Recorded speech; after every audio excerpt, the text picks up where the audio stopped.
Well, good morning, friends, family, and anyone who wandered in here for the free snacks.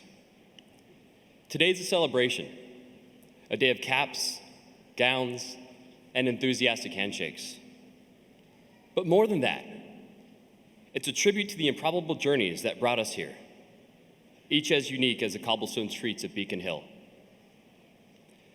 My own journey began back in 2008 when flip phones were king and Dunkin' still handed you coffee in a styrofoam cup.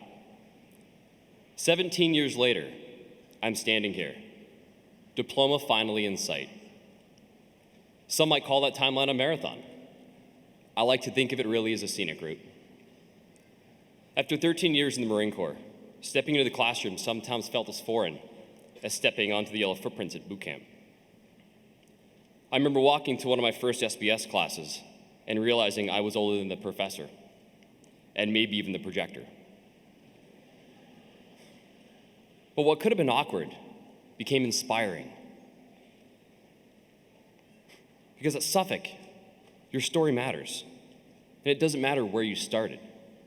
It just matters that you showed up ready to work. And work is exactly what we did.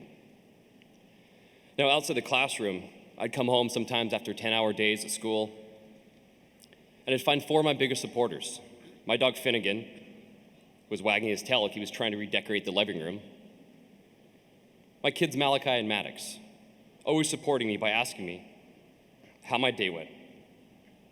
And my wife Kelly, who honestly, her patience deserve its own honorary degree. In those moments with Finn breakdancing in the hallway, I think to myself and reflect, am I really doing this at 37? But I didn't just do it. I did it while working a full-time job, 3 part-time jobs, and 2 seasonal gigs. So if you're counting at home on the Zoom link, that's 6 full-time jobs. But if you told me back in 2008 that I'd be juggling all this while chasing this degree, I probably would have laughed and then asked if you were hiring. It wasn't easy though, but when it got tough, I think of Rich Hill, the lefty from Milton, taking the mound for the Red Sox at 44. He was the oldest active player in the majors. He wasn't out there just for nostalgia. He was there to compete, to win. He showed me that age is really just a number, another statistic on the back of a baseball card. So if Rich Hill could keep firing fastballs at Fenway and getting the win, I could push through at Suffolk. And the kind of grit isn't something you just pick up. It's in the bricks of the city here. You can feel it in the echoes of Faneuil Hall, in the roars of the Garden, and in the quiet strength at Sargent Hall. To the class of 2025, Boston remembers. The city has a long memory and a short fuse. And that spirit isn't just part of the city. It's part of each and every one of us now. It's in every block we've walked, every classroom we've studied in, and every setback we've overcome.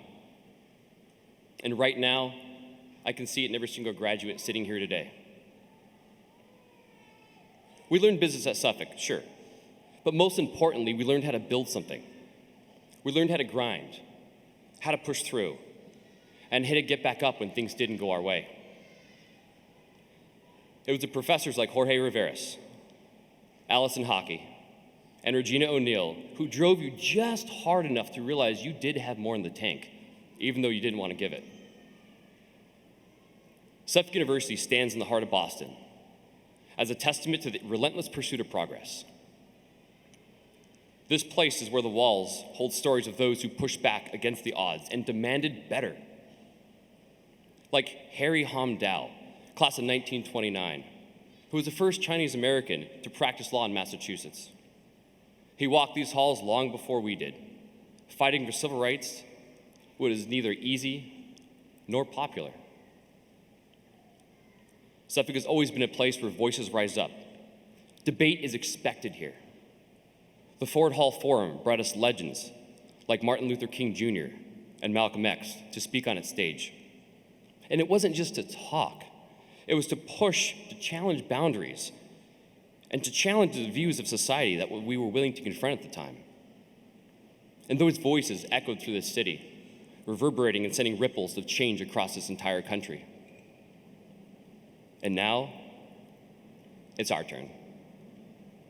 While our names may not yet be etched into history, what we do from here on out will decide if they ever will be. It's time for us to step into the legacy of those who came before us. Just use our voices to rise up, push back when things we know aren't right. And in the words of the late John Lewis, speak up, speak out, get in the way, get in good trouble, necessary trouble, and help redeem the soul of America. And graduates, as we walk off the stage today, diploma in hand, may we carry with us every lesson, every stumble, and every caffeine-fueled epiphany that got us here. Let's tip our caps to the people who stood by us, and to the city that taught us how to fight, how to endure, and how to win when the odds were stacked against us. Let's challenge what's broken, build what's better, and get in the way of anything that tries to stop us. Semper Fi, my friends, and congratulations.